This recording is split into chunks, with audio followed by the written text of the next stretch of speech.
Миний нэгэн өглөө. Би инээд алдаал хаалга руугаа очиод онгойлголоо.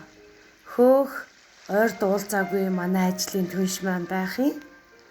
Гэр бүлтэйгээ 3 хүүхдээ дагуулчихсан цэцэг дарс шоколадны цуглуулга надад гоё цүнх үнэртэй ус бөөн бэлэгтэй ороод ирлээ. Хөө би ч бөөн баяр олоод манай энэ ажлын хамтрагч маань Парис, Франц улс руу маш чухал ажилдаа яваад онгоцоос буугаад шууд манайд гэр бүлээ дагуулаад зочилсон нэ. Хамтрагч маань хэлж ярилцах, хэлэлцэх зөндөө сайхан мэдээтэй болохоор л шууд манад ирдэг гэдгийг би аль хэдийнэ мэднэ.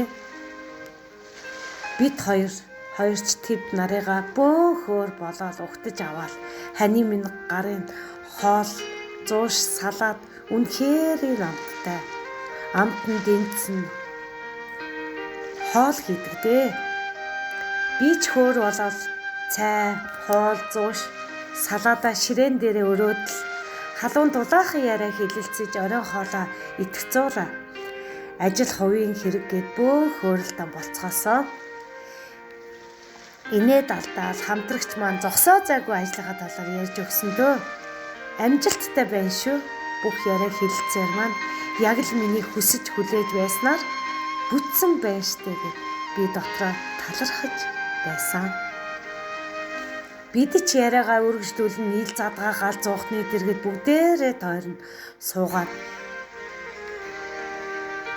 бид ч хатуу зүйл хэргэлдэггүй болохоор миний хань дарс задал нь амжилтынхаа төлөө бас сайхан ажлынхаа төлөө хундах тулгын дэвшилтийг хүснэ нэлээд халуухан сайхан орой байсан.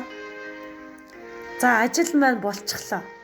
Хэсэг бүгдээрээ өөрсдөө амраагаад үр хүүхдтэй цаг гаргахаар дурсамж бүтээхээр хамтдаа аялал зугаалахаар шийдцгээсэн. Үргэлжлэл тунадахгүй.